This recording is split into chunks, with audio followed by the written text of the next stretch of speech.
Yang pertama, diharapkan untuk para peserta menggunakan username yang mudah dikenali. Kemudian bagi peserta untuk audionya di mute selama kajian berlangsung, dan bagi akhwat dimohon untuk mengaktifkan fitur videonya selama kajian berlangsung. Tanya jawab akan dilakukan setelah tausiah dari Ustadz, dan untuk pertanyaan dapat disampaikan pada kolom chat. Mohon bagi para peserta kajian pada malam hari ini bisa menanyakan pertanyaan yang sesuai dengan pembahasan kita pada malam hari ini. Insya Allah pada malam hari ini kembali akan menyambung pembahasan tentang tata cara sholat. Sebelumnya sudah membahas mengenai niat, takbiratul ihram, berdiri, mengangkat kedua tangan, doa istiftah, membaca ta'awuz, membaca rukuk dalam membaca Al-Fatihah, juga untuk gerakan rukuk dan i'tidal. Insya Allah pada malam hari ini Ustadz akan melanjutkan pembahasan mengenai tata cara sholat pada bagian ketiga.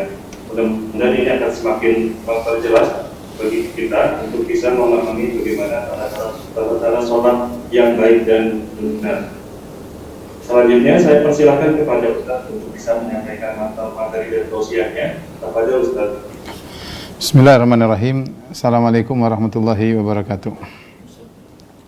Alhamdulillahi ala ihsani wa syukru lahu ala taufiqihi wa amtinani. Asyhadu an la ilaha illallah wahdahu la syarika lahu ta'ziman li sya'ni wa asyhadu anna Muhammadan abduhu wa rasuluhu da'ila ridwani. Allahumma salli alaihi wa ala alihi wa ashabihi wa ikhwani. Para dokter yang dirahmati Allah Subhanahu wa taala, kita melanjutkan bahasan kita tentang tata cara salat, gerakan-gerakan salat. Kita sampai pada pembahasan masalah sujud ya. Sujud merupakan salah satu dari rukun salat ya. Bahkan dia adalah inti daripada salat yang menunjukkan ketundukan seorang hamba kepada Rabbul Alamin. Dialah kondisi yang sangat dicintai oleh Allah Subhanahu wa taala. Oleh karenanya Rasulullah SAW mengatakan, fa ammas sujud fa aktsiru fihi du'a fa qaminun ayustajaba lakum.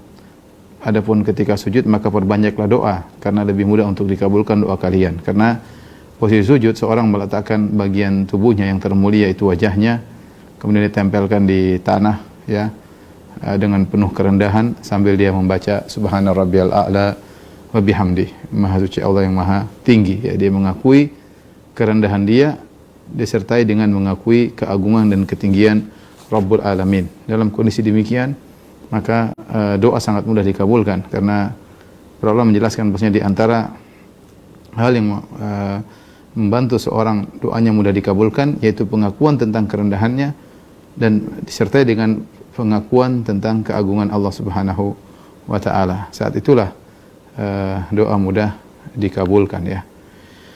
Taib. Adapun tata cara sujud ya. Tadi sudah disebutkan bahwasanya sujud adalah rukun dan setiap rakaat kita ada 2 kali sujud ya. Sujud pertama, kemudian duduk di antara 2 sujud, kemudian sujud kedua. Adapun seorang ketika sujud hendaknya dia tumakninah. Dia tumakninah sebagaimana kata Nabi sallallahu alaihi wasallam, "Tsumma sujud hatta tatma'inna sajidan." Ya, kemudian hendaknya engkau sujud ketika Nabi mengajarkan orang yang salah salatnya, Nabi ajarkan kepada dia tentang tata cara salat, kata Nabi sallallahu alaihi wasallam, "Tsumma sujud hatta tatma'inna sajidan." Kemudian engkau sujud sampai tumakninah.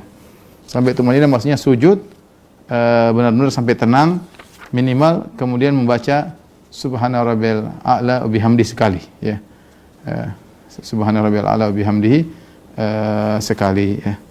Itu sudah tumakninah. Jadi tenang dulu sampai pada posisi sujud, kemudian tenang sebentar, cukup untuk membaca subhana rabbiyal a'la wa bihamdihi sekali. Kalau dia sudah membaca subhana rabbiyal a'la wa bihamdihi sekali, berarti dia sudah mendapatkan tumakninah. Kemudian dia tambah dengan bacaan kedua, dia ulang 3 kali, terserah ya.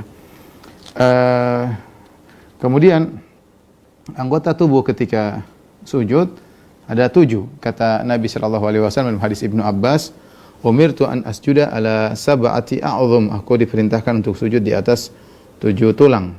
Alal jabhah, yang pertama al jabhah, wa asyara bi yadihi ila anfihi. Rasulullah SAW memberi isyarat kepada hidungnya.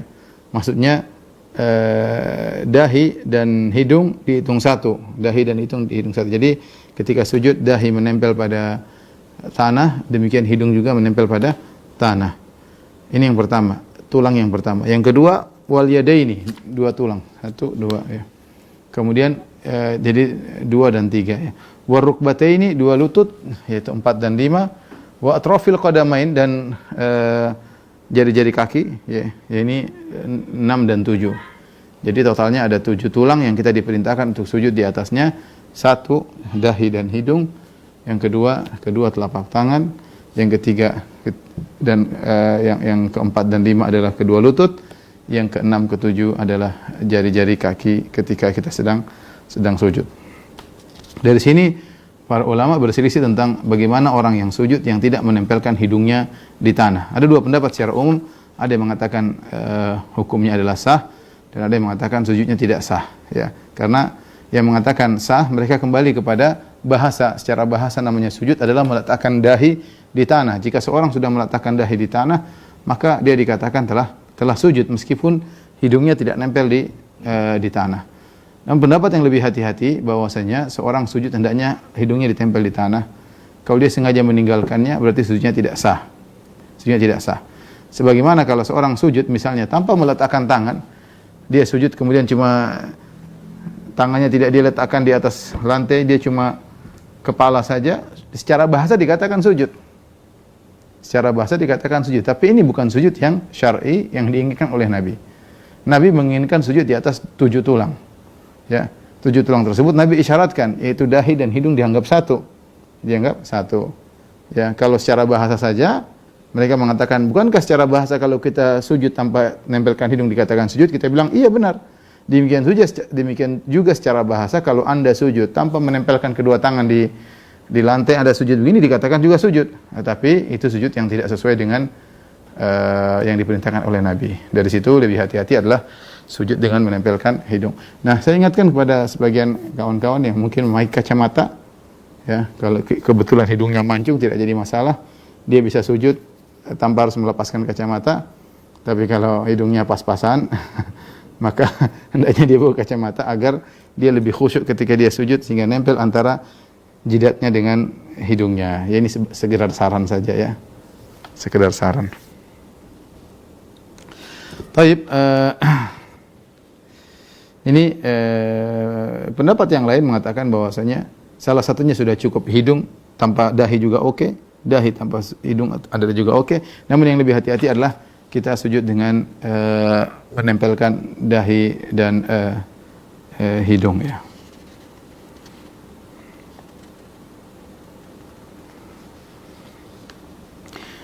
Baik, ikhwan dan akhwat yang dirahmati Allah Subhanahu wa taala, tadi sudah kita singgung tentang batasan tumakninah. Tumakninah gerakan sujud adalah seorang sujud benar-benar sudah sujud dengan 7 tulang yang Nabi sudah sebutkan. Setelah itu dia mengatakan subhana rabbiyal a'la. Kalau dia sudah mengatakan subhana Allah wa bihamdi sekali saja, dia sudah meraih tumakninah. Ya, karena bacaan kedua, ketiga dan seterusnya adalah sunnah ya. 1 sudah cukup. Seandainya dia ada buru-buru kemudian dia taruh subhana rabbiyal a'la wa bihamdi kemudian Allahu akbar, enggak apa-apa. Kadang-kadang seorang sholat terburu-buru ya, selama dapat tumakninahnya maka tetap sah. Misalnya di bandara atau ada keperluan apa ya, asalnya seorang sujud dengan tenang dan menikmati sujud tersebut. Lihatlah diriwayatkan dari Abdullah bin Zubair radhiyallahu anhu, beliau kalau sudah sholat maghrib kemudian beliau sujud dan beliau tidak mengangkat kepala dari sujudnya kecuali adzan isya yang menunjukkan bagaimana beliau menikmati sujud tersebut. Seorang berusaha menikmati sujud di hadapan Allah Subhanahu wa taala mumpung masih hidup, masih bisa sujud ya. Tidak seperti orang-orang munafik yang atau orang-orang kafir, mereka disuruh sujud mereka tidak mau sujud ya. Makanya ketika hari kiamat mereka disuruh sujud mereka tidak mampu ya. Tulang belakang mereka menjadi lurus, tidak mampu untuk disujudkan. Wa qad kanu yud'auna ila sujudi wa hum salimun. Kata Allah, hari kiamat mereka disujud mereka tidak bisa. Padahal ketika mereka di dunia mereka disuruh sujud mereka bisa, cuma mereka tidak mau. Ketika di hari kiamat mereka mau sujud mereka tidak bisa.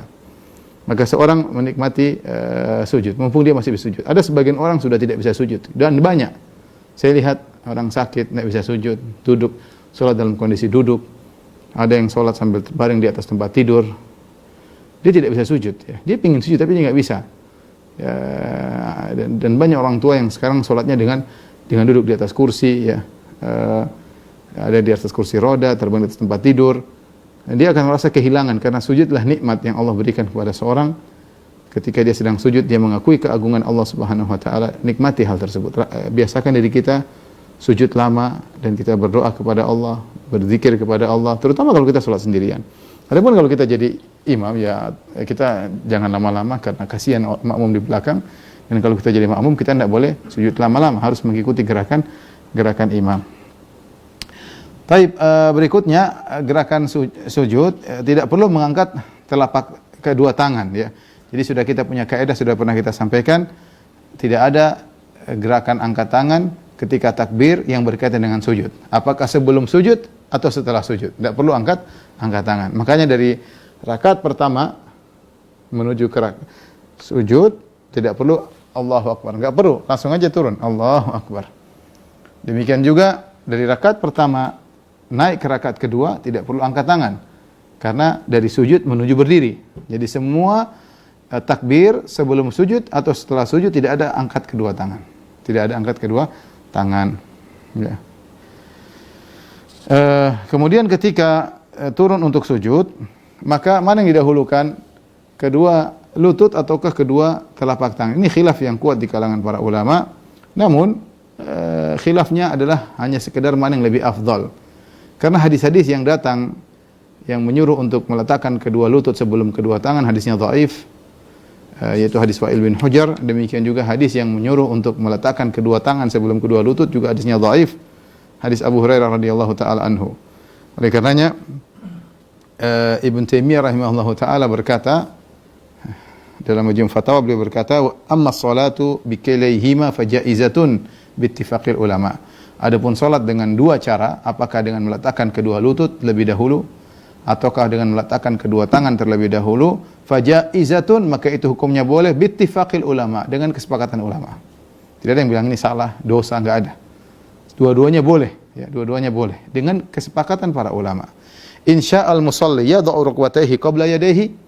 Kalau seorang yang salat ingin meletakkan kedua lututnya sebelum kedua tangannya, silakan. Wa insya'a wada'a yadayhi thumma rukbatayhi. Kalau dia ingin dua tangan dulu baru kedua lututnya, silakan.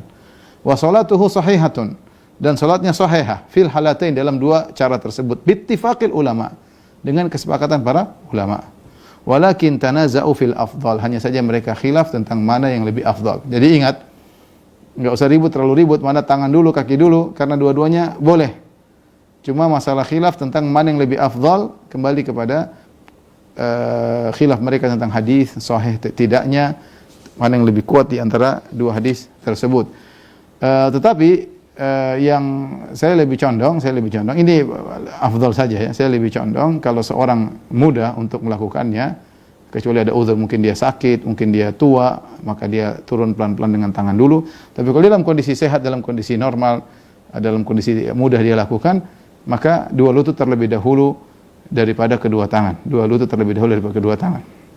Kenapa? Karena pertama itulah sifat yang kalau kita bilang sistematis orang turun, ya lutut lebih dahulu sampai ke tanah sebelum tangan. Sehingga ketika seorang turun, yang baik tentunya lutut dulu, karena lutut lebih dekat dengan tanah, baru kemudian kedua tangan. Dan ini disebut oleh para ulama, ya, sesuai bahwasanya sifat tersebut sesuai dengan tabiat manusia, yang mana manusia kalau ingin turun dia mendahulukan bagian tubuhnya yang lebih dekat dengan tanah. Yang kedua, ini adalah pendapat jumhur ulama. Ini pendapat jumhur ulama. Ini adalah pendapat mazhab Syafi'i, pendapat mazhab Hanafi, kemudian riwayat yang masyhur dari mazhab Hambali, dan pendapat dipilih oleh Ibnu Qayyim, dikuatkan oleh para ulama mutaakhirin seperti Syekh bin Baz, Syekh Utsaimin rahimahullahu taala.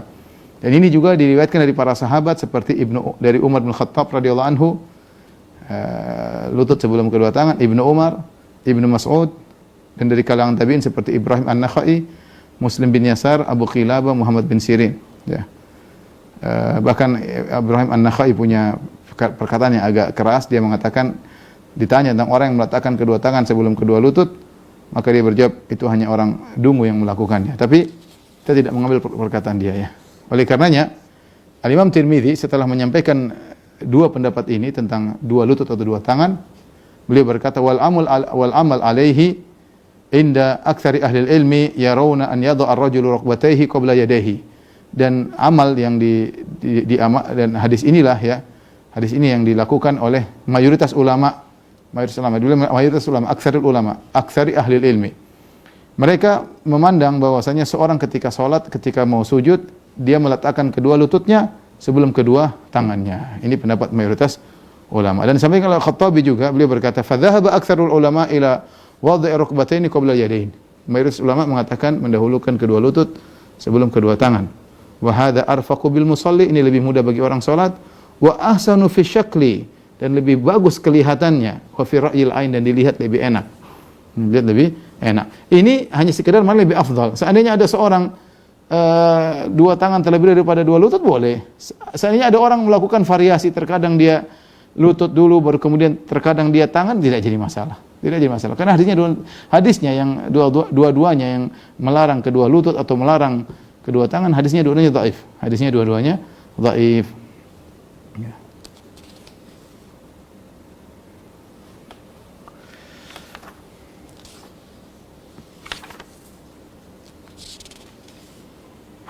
Saya jelaskan tentang sanad-sanadnya bisa dilihat dalam buku bekal salat, tentu tidak saya akan jelaskan di sini ya.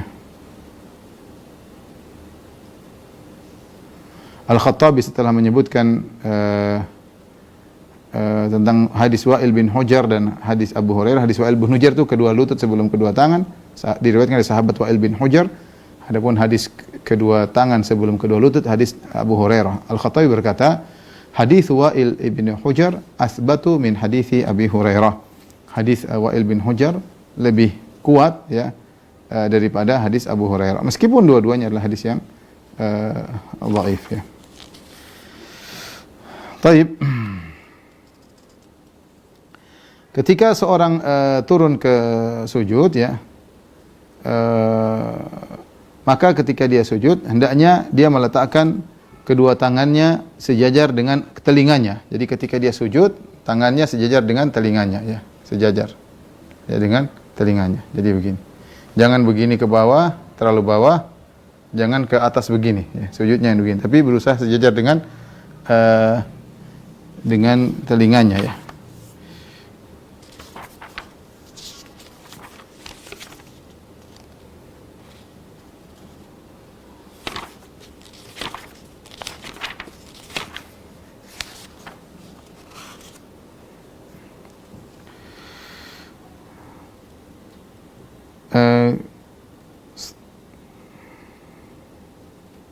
Demikian juga datang dalam riwayat Rasulullah SAW pernah sujud wa wada'a kaffaihi hadwa mankibaihi, sejajar dengan pundaknya. Jadi dua, boleh begini, jadi dalam kondisi sejajar dengan pundaknya ketika sujud. Artinya ketika seorang sujud dianggap saja ini lantai, ya, dia sejajar dengan pundaknya, atau dia naikkan sedikit sejajar dengan telinganya. Ini dua riwayat datang dari Nabi sallallahu alaihi wasallam ya, datang dari Nabi sallallahu alaihi wasallam.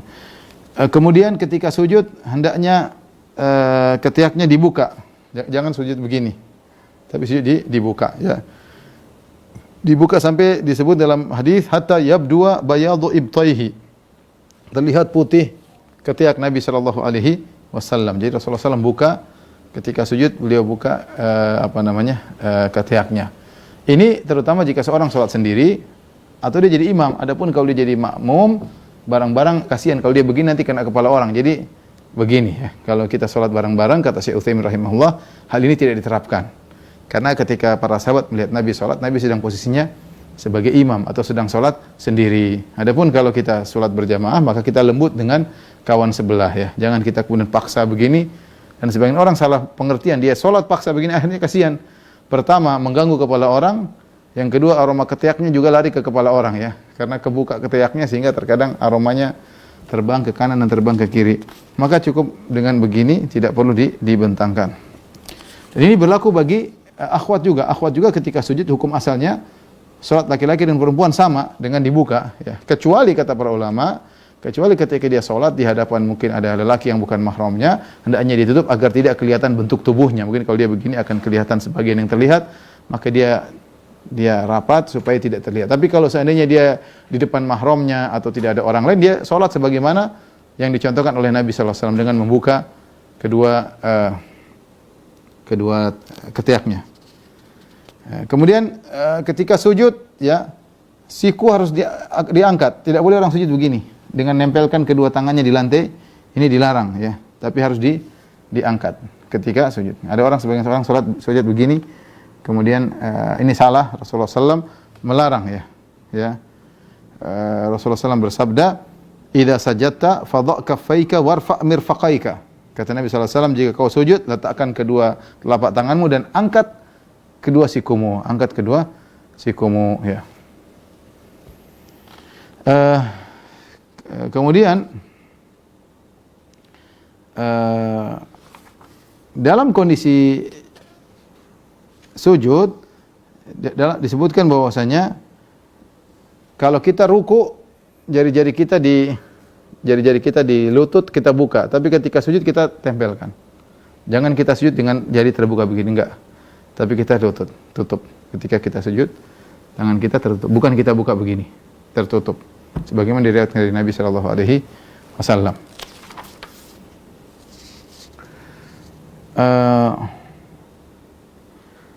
Demikian juga meskipun memang kita berusaha untuk sujud dengan mengangkat kedua tangan, tapi dalam kondisi misalnya kita letih, sulit, terutama misalnya kita sholat di Masjid Nabawi, Masjidil Haram, ketika Qiyamul Lail, para imam sujudnya lama, sehingga kita mau bertahan begini kadang capek, dan saya rasakan sendiri ya. Maka terutama orang tua, dan ini pernah ditanyakan kepada Nabi sallallahu alaihi wasallam, maka Rasulullah SAW berkata, yaitu mereka mengeluh tentang sujud yang lama, apa yang harus mereka lakukan kalau mereka mau buka begini berat. Maka Rasulullah SAW berkata, "Ista'inu birrukab." Ya, gunakanlah lutut-lutut kalian. Jadi bisa seorang ketika sujud, karena dia letih, dia capek, dia bisa letakkan sikunya di lututnya untuk membantu dia sujud. Kalau dia terlalu lama sujud, dia boleh letakkan sikunya di lututnya. Ya, dia tidak buka begini, tapi diletakkan di lututnya sambil dia sujud. Tetap sikunya terangkat, tapi sikunya diletakkan di lututnya. Itu kalau dia letih, kalau dia capek, boleh seperti itu, tidak jadi masalah, sehingga dia bisa sujud lebih lama. Kemudian juga di antara sunnah, dan ini ada khilaf di kalangan para ulama, adalah tentang ketika sujud, apakah kedua kaki dirapatkan atau dibuka seperti biasa. Ini khilaf yang panjang di kalangan para ulama ya. Berdasarkan hadis Aisyah radhiyallahu taala anha ya. Sebagian ulama memandang bahwasanya hukum asalnya tidak perlu dirapatkan, karena hadis yang datang dari Aisyah radhiyallahu taala anha tentang merapatkan kaki, hadisnya syadzah ya. Tidak sahih, menyelisihi riwayat-riwayat yang lain. Sebagian ulama mengatakan tidak, hadisnya sahih, maka kita terapkan sunnahnya dengan menempelkan kedua kaki. Artinya kalau dibuka tidak jadi masalah, tapi yang sunnah adalah menempelkan dua kaki. Dan saya condong pada pendapat tersebut, dan pendapat ini dipilih oleh sebagian ulama dari mutaqaddimin dan mutaakhirin. Memang ada khilaf ya.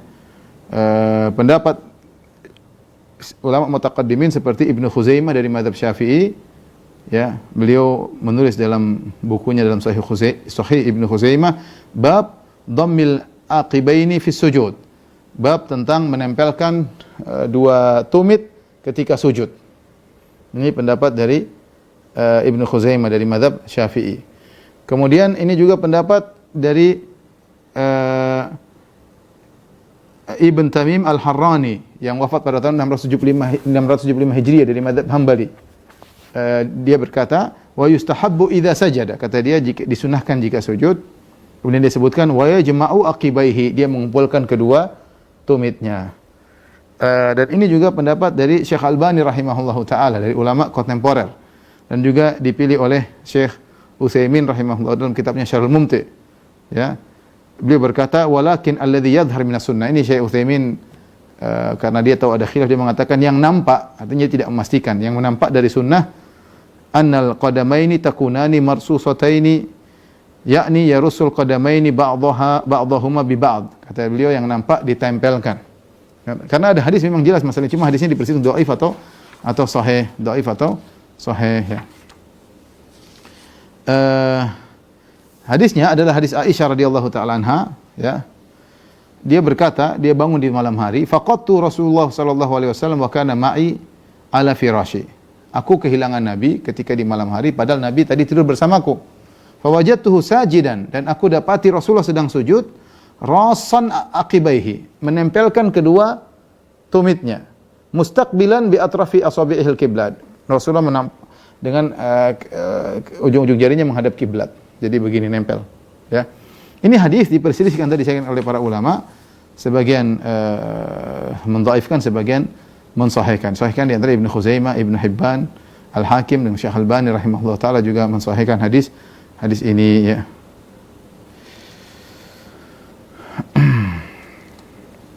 Hal ini didukung juga dengan lafal yang lain, ya. Dalam ini, kalau ini hadis riwayat Ibnu Khuzaimah, riwayat Ibnu Hibban, riwayat Al-Hakim, yang dengan tegas mengatakan rason, ya, rason aqibaihi. Rasulullah SAW menempelkan dua tumitnya. Ini sangat jelas hadisnya.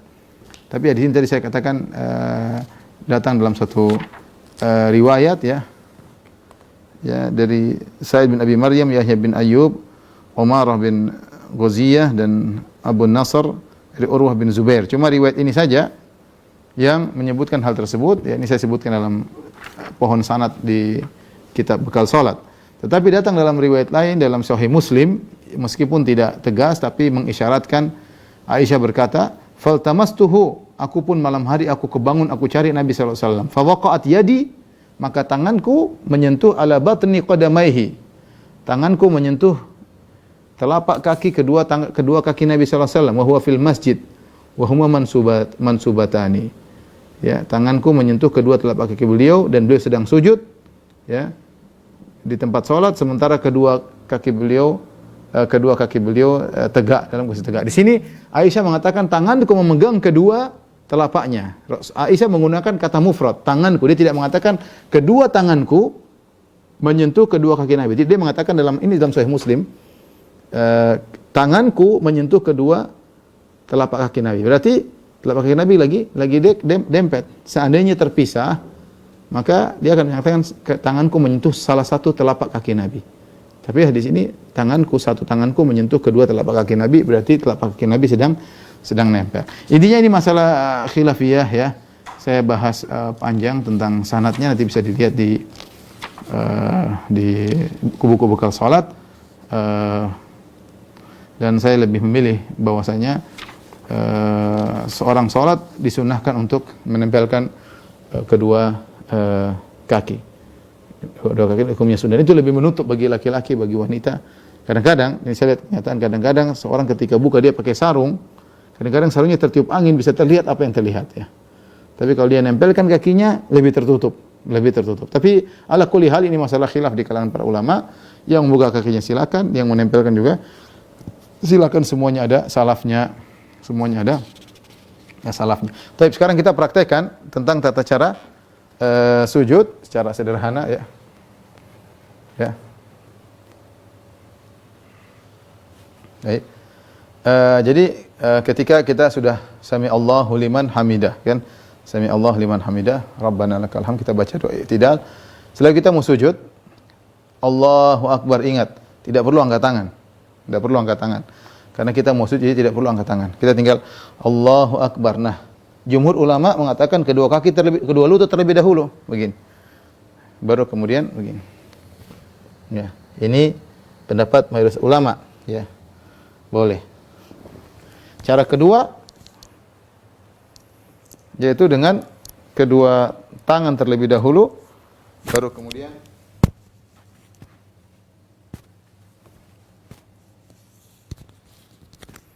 kedua tangan terlebih dahulu, baru kemudian kedua lutut. Jadi sudah i'tidal, Allahu akbar,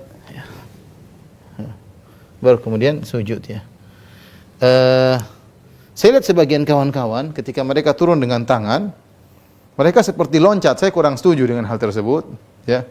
Artinya kita turun dengan tenang, kemudian Allah gitu, kayaknya loncat. Saya rasa tidak demikian, ya. Jadi turun dengan tenang saja. Kalaupun mau turun dengan tangan untuk memudahkan kita sujud, ya kita turun dengan tangan baik-baik, ya. Tidak apa-apa kita begini, kita majukan lagi, ya, baru maju. Jangan kemudian seakan-akan kita loncat ke depan. Baru kemudian kita sujud, jangan lupa hidung kemudian nempel di lantai, ya. Jadi kalau kita begini, perhatikan hidung dengan pada lantai, tangan ditutup, perhatikan tangan ini ditutup, apakah sejajar dengan telinga ataukah sejajar dengan pundak dengan dibuka, ya. Baik. Adapun bacaannya banyak, bacaannya bisa subhana rabbiyal a'la wa bihamdihi, dan banyak sekali model-model bacaan zikir ketika sujud. Ada subhanallah wa bihamdi, ada subuhun quddus rabbul malaikati war ruh, ada subhanakallahumma rabbana wa bihamdika allahumma ighfirli, dan bacaan-bacaan yang lain. Dan tadi kita dianjurkan untuk berdoa ketika sujud. Namun perlu diingat ketika kita sebagai makmum kita harus ikut imam. Jangan sampai kita asyik berdoa, imamnya sudah bangun, tidak boleh. Kalau imam bangun kita tinggalkan doa, kita lanjutkan ikut imam. Tapi kalau kita salat sendiri, bebas. Kemudian kita berdoa sepuas-puasnya. Baik, selanjutnya gerakan berikutnya adalah duduk di antara dua sujud. Duduk di antara dua sujud. Duduk di antara dua sujud adalah juga rukun salat. Ya, berdasarkan dari hadis Abu Hurairah radhiyallahu anhu ketika Nabi menjelaskan kesalahan orang yang salah salatnya, kata Nabi kepada orang yang salah salatnya tersebut, "Tsummasjud hatta tatma'inna sajidan, tsummarfa' hatta tatma'inna jalisan." Hendaknya kau sujud sampai kau sujud dengan tumakninah, tsummarfa' kemudian kau bangkit dari sujud sampai kau duduk dengan tumakninah, sampai kau duduk dengan tumakninah. Duduk dengan tumakninah di antara dua sujud adalah rukun salat. Tsummasjud kemudian sujud lagi hatta tatma'inna sajidan, kemudian sujud lagi sampai kau tumakninah dalam sujudmu. Nah, situ Nabi menyebutkan duduk di antara dua sujud. Adapun tata cara duduk di antara dua sujud, ya. Kita bilang Allahu Akbar dan tidak perlu angkat tangan. Kaidahnya semua gerakan yang sebelum sujud atau setelah sujud takbirnya tidak disertai dengan angkat tangan. Ini kaidah. Karena kita bangun dari sujud, mau duduk di antara dua sujud, tidak perlu kita sambil angkat tangan. Kita cukup bilang Allahu Akbar kemudian duduk. Adapun cara duduknya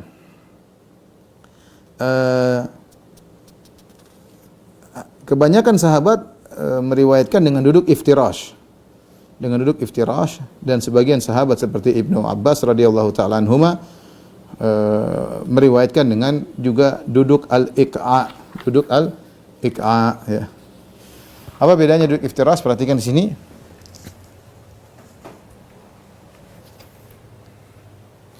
Nah, sebelumnya duduk, jadi kalau kita habis sujud kita bangun Allahu Akbar, nanti tangan kita begini, ya, atau boleh turun sedikit boleh, ya, begini boleh, di paha boleh, dalam sebagian riwayat paha dan lutut boleh begini dua-duanya. Silakan begini boleh, ya. Adapun duduknya ada dua cara yang sering diriwayatkan dari Nabi dengan duduk iftirash, yaitu dengan seperti ini, duduk di atas kaki kiri, kemudian kaki kanan ditegakkan seperti ini, namanya duduk iftirash yang biasa kita lakukan. Ini yang paling sering Nabi lakukan. Ibnu Abbas pernah meriwayatkan dengan duduk al-iqa, ini juga sunnah, tapi jarang-jarang, bukan sering seperti ini duduknya. Jadi ininya ditegakkan, ya, bukan begini, ya, ini salah. Kecuali kalau orang lagi sakit, ini namanya dihamparkan, tidak. Tapi ditegakkan kedua lututnya, kedua kakinya. Setelah ditegakkan, duduk di atas dua tumit seperti ini. Namanya duduk iqa. Ini cuma duduk di antara dua sujud. Bukan duduk ketika tasyahud. Ini duduk di antara dua sujud, boleh seperti ini. Sesekali kita lakukan, oke. Yang terbaik sering kita lakukan adalah begini. Dan inilah yang dianjurkan oleh Nabi sallallahu alaihi wasallam, ya. Adapun cara duduk yang lain, ya, seperti begini misalnya, ya. Ini tidak disunnahkan, ya. Kecuali mungkin sakit ada kakinya, ya. Saya juga kadang-kadang seperti ini, kalau kaki saya lagi bengkak, saya duduknya begini. Karena kalau saya begini, saya lagi sakit kadang-kadang. Ya, tapi kalau dalam kondisi normal kita jangan duduk seperti ini. Atau kita duduk begini sambil kemudian bokong kita kena lantai. Ini juga salah, duduk yang salah. Atau kita duduk begini, iqa, tapi begini caranya. Keluar, lihat. Kedua kaki ini keluar gini, salah. Harusnya tadi begini. Ya, intinya cuma dua, yang lainnya salah. Ini yang begini boleh, namanya iqa. Duduk di antara dua sujud. Dan yang terbaik adalah yang sering adalah begini. Jadi kita lakukan dua-duanya. Yang paling sering seperti ini, yang iftirash. Sesekali kita duduk iqa yang begini untuk menjelaskan bahwasanya itu juga diperbolehkan. Terkadang kita membutuhkan duduk seperti itu. Orang lagi sempit misalnya di Masjid Nabawi, Masjid Haram, kita butuh duduk seperti ini. Atau kalau kita mau duduk iftirash, ternyata samping kita dempet, kita bisa dudukin orang. Dan itu kejadian saya rasakan ketika dalam kondisi haji. Terkadang kita harus duduk dalam kondisi seperti ini. Dan alhamdulillah ini juga sunnah Nabi SAW.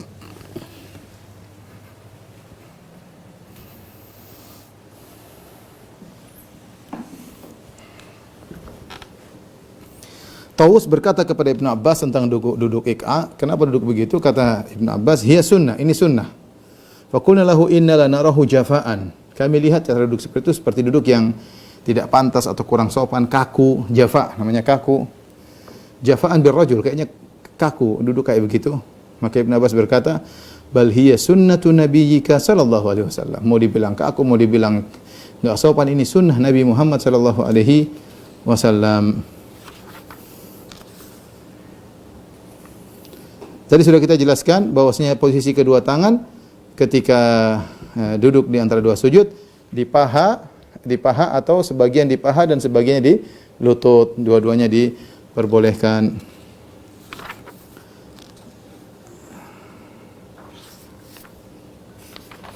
Baik. Berikutnya adapun bacaan ketika duduk di antara dua sujud, ya, boleh kita ulang-ulang Rabbi ghufirli, Rabbi ghufirli, Rabbi ghufirli, Rabbi ghufirli. Doa yang diajarkan Nabi juga Rabbi ghufirli warhamni wajburni warzuqni warfa'ni. Boleh ya. Allahumma ghufirli warhamni wajburni wahdini warzuqni. Doa-doanya seputar itu. Allahumma ghufirli, sambil kita hayati, sambil kita nikmati. Ini saatnya kita berdoa di sisi Allah. Allahumma ghufirli. Kita dalam kondisi salat, ya. Semua doa yang kita ucapkan dalam kondisi salat lebih mudah dikabulkan. Masalahnya kita lalai ketika berdoa. Makanya Ibnu Taimiyah mengatakan, mana lebih afdal, berdoa ketika sebelum salam atau setelah salam? Nabi menganjurkannya sebelum salam. Karena ketika seorang sedang sholat, dia sedang connecting dengan Allah Subhanahu wa taala. Kondisinya lagi kondisi yang terbaik. Dalam kondisi sujud, dalam dia berdoa ketika sedang sujud, dia berdoa ketika tasyahud akhir sebelum salam. Karena dia belum keluar dari sholat. Di antaranya dia berdoa ketika sedang duduk di antara dua sujud. Rabbi ghufirli, Rabbi ghufirli, Rabbi ghufirli.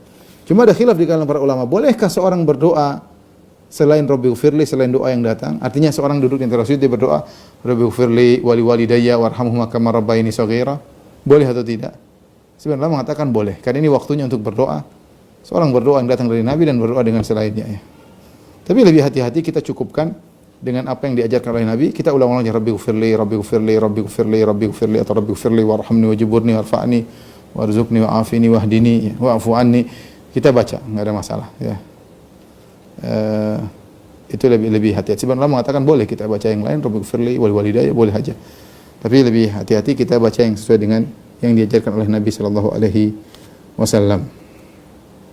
Ya. Taib, ketika seorang bangkit setelah sujud, kemudian duduk di antara dua sujud, kemudian sujud lagi, kemudian sekarang dia hendak bangkit menuju rakaat kedua. Apakah disunahkan bagi dia untuk duduk istirahat ataukah tidak disunnahkan, ya. Ini khilaf di kalangan para ulama, ya. Khilaf di kalangan para ulama. Jadi begini. Perhatikan. Sekarang kita ingin bangkit dari sujud. Sekarang saya sedang sujud. Kemudian saya ingin bangkit dari sujud, apakah saya langsung berdiri rakaat kedua? Allahu Akbar langsung berdiri. Ini pendapat. Ataukah saya duduk istirahat. Jadi saya bangkit dari sujud, Allahu Akbar, saya duduk dulu. Baru kemudian saya duduk sebentar, ini namanya duduk istirahat. Jalsatul istirahah. Jadi setelah ketika saya sujud, saya mau bangun, saya tidak langsung berdiri. Tapi saya duduk dulu sebentar, baru saya kemudian berdiri. Ada khilaf di kalangan para ulama, duduk istirahat ini sunnah atau tidak? Sunnah atau Nabi pernah melakukannya. Nabi SAW pernah melakukannya. Cuma apakah Nabi melakukannya sebagai gerakan salat atau karena ada keperluan? Nabi sudah tua sehingga untuk bangkit langsung perlu istirahat sebentar. Makanya mereka menamakan dengan duduk istirahat. Seakan-akan ada keperluan. Seandainya Nabi tidak tua, mungkin Nabi tidak perlu duduk istirahat. Wallahu a'lam bishawab, saya lebih condong bahwasanya duduk tersebut adalah duduk yang sunnah, dianjurkan. Kenapa? Karena hukum asal gerakan-gerakan Nabi dalam salat adalah disyariatkan. Hukum asal gerakan-gerakan Nabi dalam salat adalah disyariatkan. Yang pendapat lain mengatakan tidak disunahkan. Kenapa tidak disunahkan? Karena tidak ada takbir khusus. Semua gerakan ada takbir. Ketika duduk sebentar, itu bukan takbir. Takbirnya untuk berdiri ke atas. Duduk istirahat tersebut tanpa takbir. Berarti dia sebenarnya bukan gerakan sholat. Ini pendapat sebagian ulama. Kita kan mau dari ruku, mau iktidal, kita takbir. Dari iktidal mau ke sujud, mau takbir. Dari sujud kepada duduk, dua terus sujud, takbir. Sujud lagi, takbir. Ketika kita bangkit mau berdiri, kita duduk sebentar, kita tidak takbir untuk duduk itu. Tapi kita takbir untuk berdirinya. Sehingga duduk ini digerakkan tanpa takbir. Tanpa ada takbir khusus, takbir perpindahan ke duduk istirahat. Ketika dia tidak punya duduk takbir, ketika duduk tersebut tidak punya takbir khusus, menunjukkan dia adalah gerakan yang sebenarnya bukan gerakan salat. Ya, dia bukan gerakan salat, ya. Sehingga tidaklah Nabi melakukannya kecuali karena keperluan, Nabi sudah tua. Nah, bagi orang yang sudah tua silakan duduk istirahat, bagi yang tidak tua langsung berdiri saja. Tidak perlu duduk istirahat. Ini pendapat yang mengatakan bahwasanya duduk tersebut bukan gerakan salat yang spesifik. Pertama, tidak ada takbirat intiqalnya, takbir khususnya. Kedua, tidak ada bacaannya. Semua gerakan ada bacaannya dalam salat. Berdiri, ruku, i'tidal, sujud, duduk di antara sujud, semuanya ada gerakannya. Ada bacaannya dan ada takbirnya. Kecuali ini, tidak ada takbir khususnya, tidak ada bacaannya. Menunjukkan ini gerakan sebenarnya tidak diinginkan dalam salat. Nabi duduk itu hanyalah sekedar karena beliau sudah tua. Ini pendapat yang mengatakan tidak dianjurkan. Namun saya lebih condong bahwa pendapat tersebut ya adalah pendapat yang lebih kuat, adalah disunahkan. Artinya apa? Cara kita bangun dari sujud menuju ruku, di antaranya caranya rangkaiannya adalah dengan duduk istirahat. Sama seperti ketika kita mau sujud, kita rangkaiannya di antaranya meletakkan lutut dulu, meletakkan tangan. Ini rangkaian gerakan. Nah, rangkaian gerakan tersebut sunnah. Ya. Jadi kenapa? Karena hukum asal gerakan dalam salat adalah sunnah. Ini yang pertama. Hukum asal dalam gerakan salat adalah sunnah. Ya, Nabi melakukannya berarti sunnah. Adapun mentaklil mengatakan Nabi melakukannya karena sudah tua, karena kegemukan dan lain, mana dalilnya? Tidak ada nas dalam hal tersebut. Itu hanya persangkaan dari sebagian ulama, artinya tidak ada nas yang menunjukkan, kecuali sahabat mengatakan ketika Nabi sudah tua, ketika Nabi sudah gemuk, maka Nabi pun duduk istirahat. Kalau itu lain cerita, berarti ada ta'lil, ada illah, ada sebab kenapa Nabi duduk istirahat. Tatkala tidak disebutkan hal tersebut, Nabi yang penting duduk istirahat ketika sholat, menunjukkan itu hukum asalnya adalah sunnah. Adapun kita mengatakan tidak sunnah gara-gara mencari ta'lil illah yang tidak jelas, tidak tegas, maka kurang tepat. Maka saya lebih condong bahwasanya Nabi SAW disunahkan kita ingin bangkit dengan duduk terlebih dahulu. Sebagaimana hadis dalam hadis Malik bin Huwairits, ya.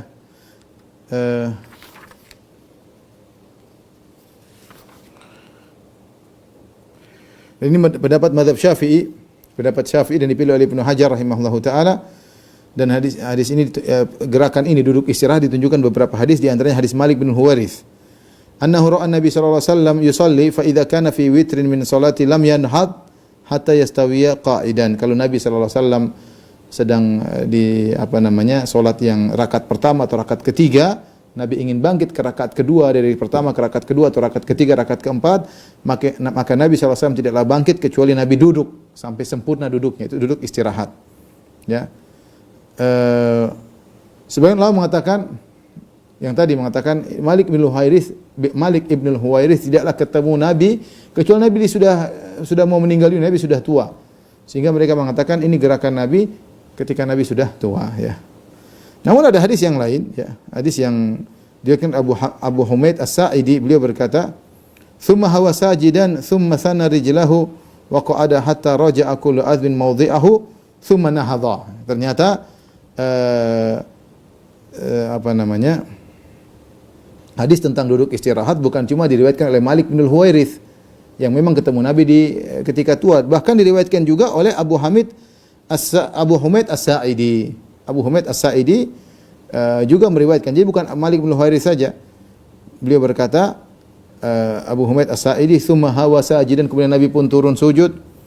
"Tsumma thana rijlahu wa qa'ada hatta raja'a kullu adma mawdi'ahu tsumma nahadha." Terus dia jelaskan sebelum Nabi berdiri, Nabi duduk dulu. Nabi duduk dulu sampai seluruh tulang kembali kepada tempatnya, baru kemudian Nabi berdiri, menunjukkan ada duduk istirahat. Intinya silakan mau berdiri langsung oke, ada pendapat, tapi saya lebih condong disunahkan untuk duduk istirahat. Tapi masalah berikutnya ketika hendak bangkit adalah mengenai bertumpu dengan kedua tangan ketika bangkit menuju berdiri, ya, bertumpu. Datang dalam hadis yang sahih, Rasulullah SAW ketika ingin berdiri dari sujud, ingin berdiri, ketika bangkit Rasulullah SAW wa'tamada 'alal ardi tsumma qama. Nabi bersandar kepada tanah, kemudian Nabi berdiri. Nabi bersandar kepada tanah, Nabi berdiri. Ini hadis riwayat Bukhari dari Malik bin Huwairits bahwasanya Nabi sallallahu alaihi wasallam wa'tamada 'alal ardi tsumma qama. Rasulullah SAW bersandar kepada tanah, kemudian berdiri. Ya, dan ini memudahkan seorang untuk bangkit dari duduknya atau dari sujudnya menuju berdiri. Ini adalah pendapat mazhab Maliki, mazhab Syafi'i, ya. Sebagian ulama berpendapat seperti mazhab Hanafi, ya, mengatakan tidak perlu bertumpu dengan kedua tangan di tanah, ya. Mazhab Hambali mengatakan perlu bertumpu kalau ada keperluan, sakit atau yang lain. Jadi ada 3 pendapat tentang masalah bertumpu ketika hendak bangkit. Mazhab Maliki dan Syafi'i mengatakan sunnah. Kalau ingin berdiri, bertumpu di tanah, ya. Mazhab Hanafi mengatakan tidak perlu. Mazhab Hambali mentafsil, memperinci. Kalau perlu, silakan. Kalau enggak, ya. Kalau enggak, maka enggak. Namun yang lebih rajih alam bisawab, disunahkan karena hukum asal, saya katakan hukum asal gerakan Nabi adalah sunnah. Sebagaimana kita bicara tentang duduk istirahat. Hukum asal gerakan Nabi adalah sunnah, ya. Dan Malik bin Huwairits telah meriwayatkan Nabi ketika hendak bangkit, Nabi bertelekan ke tanah. Nah, yang jadi masalah, bagaimana cara bertelekan? Apakah dengan begini? Ataukah dengan begini? Ataukah dengan begini? Terserah, tidak ada hadis yang sahih tentang masalah itu. Ada hadis namanya hadisul ajin, ya.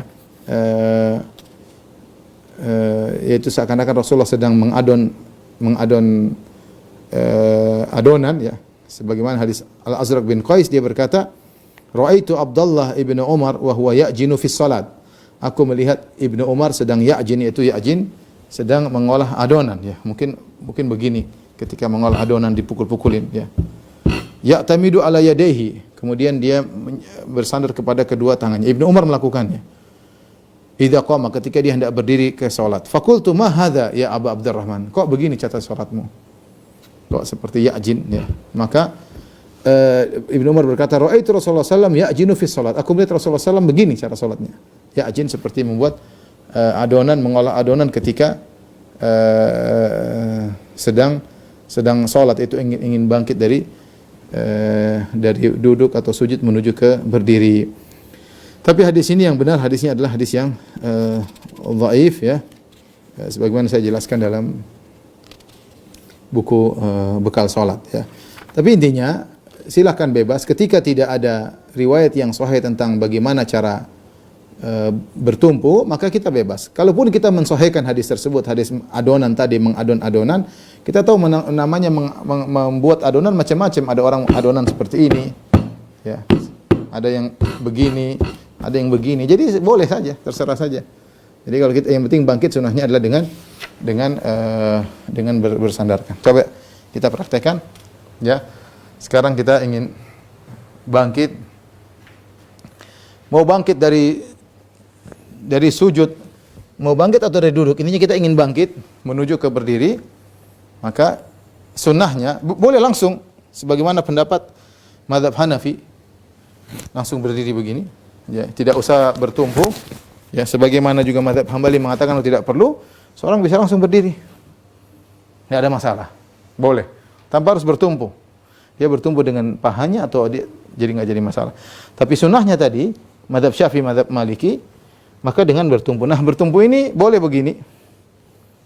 Bagi orang yang mensahihkan hadis ajin, tapi yang benar hadisnya dhaif, ya, dan namanya mengadon tidak mesti begini, boleh begini, boleh begini, boleh begini. Jadi intinya boleh. Yang penting kita berdiri dengan bertumpu, intinya adalah memudahkan kita untuk berdiri. Mau kita begini, sebagian orang suka begini karena lebih kokoh. Sebagian orang cukup begini. Sebagian orang ringan aja, dia cuma begini bisa. Bebas. Yang penting dia bertumpu, dan itu sunnah ketika hendak bangkit ke berdiri. Baik.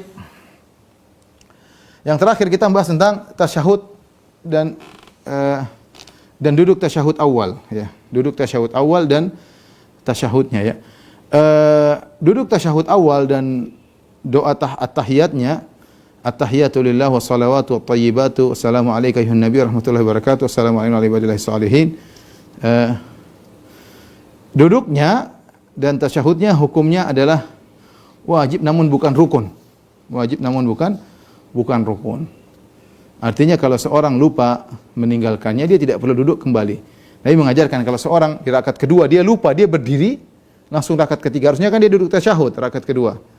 Kalau dia langsung berdiri, maka ada dua kondisi. Coba perhatikan di sini. Ya. Ini sekarang seseorang di rakaat kedua dan dia di sujud yang kedua, ya. Jadi Allahu Akbar, kemudian Allahu Akbar, sujud kedua, kemudian dia tasyahud awal. Nah, tasyahud awal ini hukumnya adalah wajib bukan rukun. Kenapa kita bilang bukan rukun? Karena kalau seorang lupa melakukannya, dia cukup sujud sahwi, tidak perlu dia kembali pada kondisi ini. Nah, jika seorang lupa, dia langsung bangkit, dia lupa tasyahud awal, dia langsung bangkit. Jadi dia sujud Allahu Akbar, dia bangkit. Ketika dia belum berdiri total, dia ingat, baru begini, belum berdiri lurus. Dia masih setengah dalam kondisi, dia ingat, saya belum duduk, hendaknya dia kembali.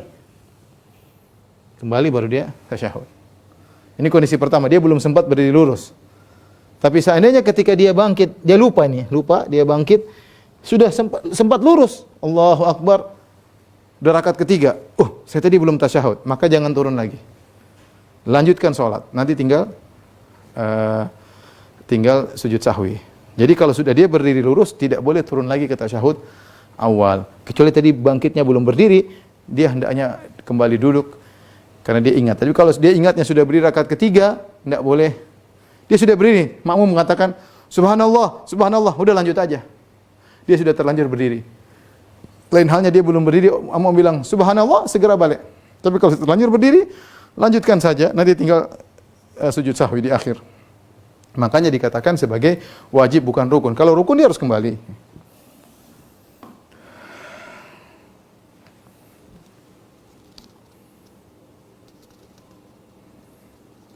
Dan Nabi pernah lupa dalam hadis Abdullah bin Buhainah. Nabi SAW salat bihim adh-dhuhr, Rasulullah SAW salat dhuhr, faqama fi rak'ataini al-ulayaini lam yajlis. Rasulullah SAW bangkit dari rakaat kedua, ketiga tidak duduk tasyahud. Faqama an-nasu ma'ahu, orang-orang pun ikut berdiri. Tidak ada yang tasyahud awal. Hatta idza qada salat, ketika sudah selesai salat, wa antadhara an-nas taslimahu. Rupanya Nabi ingat setelah lewat. Ternyata Nabi duduk sujud, Nabi sebelum salam, Nabi sujud sahwi 2 kali. Ya.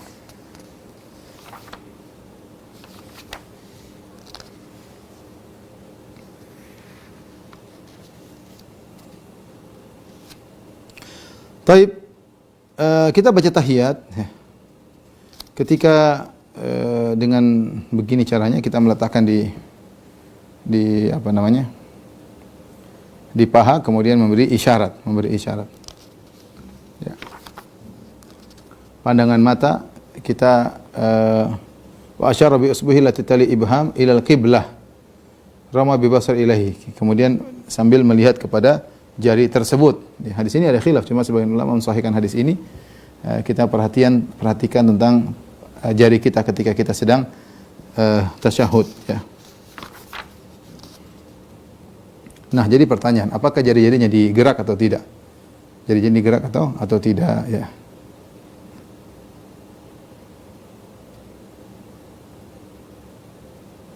Taib, masalah ini masalah yang sering ditanyakan, masalah menggerak-gerakkan jari, karena datang dalam riwayat dari Wa'il bin Hujr, dari perawi yaitu Zaidah bin Qudamah dari Asim bin Kulaib, dari ayahnya dari Wa'il bin Hujr, bahwasanya Nabi SAW memberi isyarat dengan tangannya, kemudian wa yuharrikuha ya. Kemudian Nabi SAW menggerak-gerakkannya, yuharrikuha. Asyara bisababatihi yuharrikuha. Nabi memberi isyarat dengan telunjuknya, Nabi menggerakkannya. Nah, masalah Nabi menggerakkan jari ini khilafnya panjang di kalangan para ulama. Hadisnya sahih atau dhaif. Ada khilaf tentang masalah riwayat tersebut. Saya sendiri lebih condong hadisnya dhaif. Saya kasih gambaran sederhana tentang hadis ini ya, tentang hadis-hadis tentang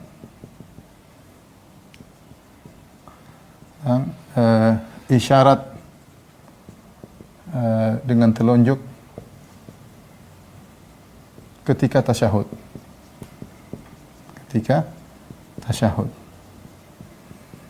Hadisnya datang dari beberapa sahabat ya. Dari 6 sahabat. Dari diantaranya Ibnu Umar, kemudian Ibnu Zubair, Abdullah bin Zubair, kemudian diantaranya Numair al-Khuzai, kemudian Abu Humaid as-Sa'idi,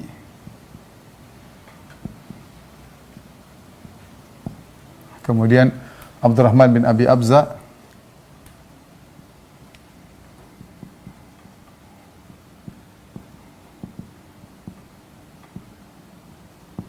kemudian yang terakhir Wa'il bin Hujr. Ini semua sahabat yang meriwayatkan tentang bin Hujr.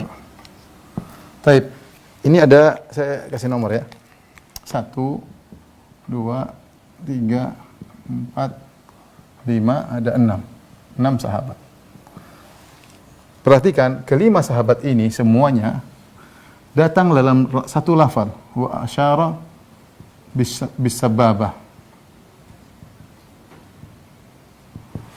Cuma lafalnya demikian. Nabi SAW memberi isyarat dengan telunjuknya. Nah, cuma begini, tanpa ada penjelasan, tanpa ada menggerakkannya ya. Perhatikan. Tanpa ada penjelasan menggerak-gerakkannya.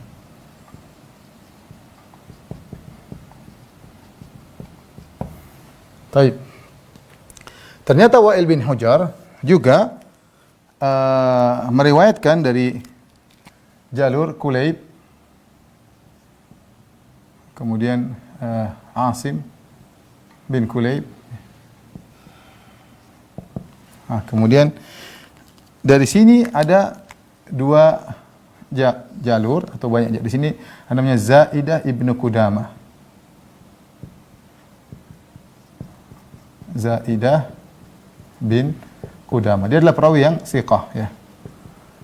Di sisi lain ada 10 perawi yang setara dengan Zaidah. Bahkan ada yang lebih thiqah ya, Ada yang lebih thiqah. Di antaranya bahkan lebih dari 10, tapi di antaranya adalah Sufyan Ats-Tsauri, kemudian Sufyan ibn Uyainah, ya, ini di antaranya. Kemudian ada Syu'bah bin Hajjaj Al-Wasiti, kemudian di antaranya adalah Zuhair bin Muawiyah. Ini dan lain-lain ya. Ada yang sampai belasan ya, sebagian pembahis atau peneliti mengumpulkan banyak sekali perawi. Ada yang bilang sampai 20 ya. Ini di antaranya saja. Ini semua Zaidah bin Qudamah dia meriwayatkan dengan wa yuharrikuha atau yuharrikuha ya. Yuharrikuha. Artinya Nabi menggerak-gerakkan telunjuknya. Nabi SAW menggerak-gerakkan telunjuknya.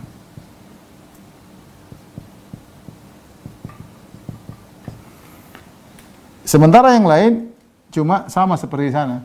Wa asyara bis-sababah.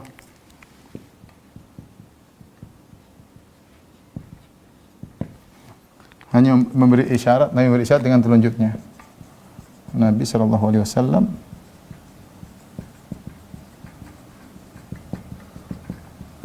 isyarat dengan telunjuknya. Baik. Di sini para ulama khilaf tentang status lafal ini. Statusnya bagaimana? Ini sahih atau syadz? Sahih atau menyimpang, menyelisih yang lainnya? Sementara Zaidah bin Qudamah adalah seorang perawi yang thiqah, bahkan disebutkan dia tidak mencatat kecuali didengar 3 kali. Tidak mencatat kecuali didengar tiga kali. Namun semua ulama mengetahui bahwasanya tidak ada yang meriwayatkan lafal harrikuha, Nabi menggerak-gerakkan telunjuknya kecuali Zaidah ibnu Qudamah. Dari sini timbullah khilaf di kalangan para ulama. Syekh Albani rahimahullah mensahihkan riwayat ini. Beliau mengatakan riwayatnya sahihah, apalagi Zaidah bin Qudamah adalah seorang perawi yang thiqah, tidak mencatat kecuali mendengar 3 kali, ya, artinya dia benar-benar tasabbut, tabayyun. Kemudian lafal ini menggerak-gerakkannya tidak bertentangan dengan memberi isyarat. Memberi isyarat maksudnya adalah dengan menggerak-gerakkannya. Memberi isyarat maksudnya adalah menggerak-gerakkannya. Sehingga lafal ini mengkhususkan lafal-lafal yang lain. Kalau kita bicara secara hukum fikih, benar bahwasanya lafal menggerak-gerakkannya tidak bertentangan dengan memberi isyarat. Memberi isyarat banyak macamnya. Ada yang bicara isyarat dengan diam, ada yang bicara isyarat dengan gerak-gerak. Sehingga tidak ada pertentangan. Dari situ banyak ulama yang mensahihkan hadis ini dan mengamalkannya. Ya, Syekh Albani rahimahullah, di antaranya guru-guru kita seperti Syekh Syekh Abdul Razak, kemudian Syekh Abdul Muhsin Al-Abbad, ya.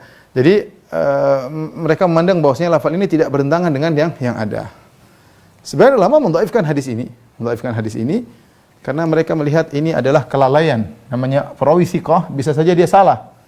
Kenapa? Karena dia menambah sebuah lafal, ya, yang menyelisih yang lain. Karena lihat, ini bayangkan, kalau Nabi seandainya menggerak-gerakkan, saya secara logika saja, kalau Nabi seandainya di setiap salat menggerak-gerakkan, maka inilah gerakan yang sangat yulfitul anzar, sangat menarik perhatian. Apakah sahabat yang 5 ini, Ibnu Umar, Ibnu Zubair, Numair Al-Khuzai, Abu Hamid As-Sa'idi, Abdurrahman bin Abi Abza tidak meriwayatkan hal tersebut? Karena saya bilang ya, menggerakkan jari perkara yang menarik perhatian, itu tidak. Kita dulu kan tidak pernah menggerakkan jari, tiba-tiba kita dengar ada gerak jari, ketika ada yang gerakkan jari kita perhatian. Saya dulu sholat aja begini, gerak jari, samping saya yang lihat. Anak kecil ada sholat, samping saya yang lihat. Dia heran lihat saya gerak jari. Jadi ini gerakan yang menarik perhatian. Seandainya Nabi menggerakkan jari seperti ini ketika sholat, tentu sahabat ini tidak akan luput meriwayatkannya. Kemudian juga ini perawi yang 10 ini tidak mungkin luput meriwayatkannya, padahal sama-sama meriwayatkan dari jalur yang sama. Nah, ternyata yang meriwayatkan cuma 1 orang ini, Zaidah ibnu Qudamah. Maka saya lebih condong bahwasanya riwayatnya riwayat yang syadzah, riwayat yang tidak sahih. Artinya seorang yang thiqah terkadang dia mungkin keliru, sebagaimana Al-Baihaqi berusaha membawakan Zaidah mungkin meriwayatkan dengan makna. Dia memahami memberi isyarat dengan menggerakkan. Ini perkataan Al-Baihaqi. Dia mengatakan Zaidah bin Qudamah ketika meriwayatkan, dia meriwayatkan dengan makna. Dia memahami asyara bisababah, memberi isyarat dengan telunjuk maksudnya menggerakkannya. Sementara yang lainnya tidak meriwayatkan dengan lafal seperti ini. Jadi saya lebih condong kalau ketika tasyahud tidak perlu menggerakkan jari. Dari sini ada beberapa pendapat, 5 pendapat saya sebutkan dalam buku bekal salat. Menghadapi fenomena ini, apa pendapat para ulama?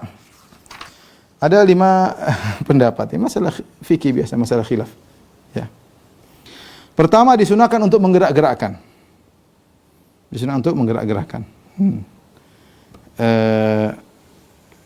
Ya, ini banyak ulama mengatakan demikian. Yang kedua, tidak disunahkan karena riwayat dari Zaidah bin Qudamah an Asim bin Kulayb an abihi an Wa'il bin Hujar adalah riwayat yang syadzah, dhaif, tidak bisa dipakai.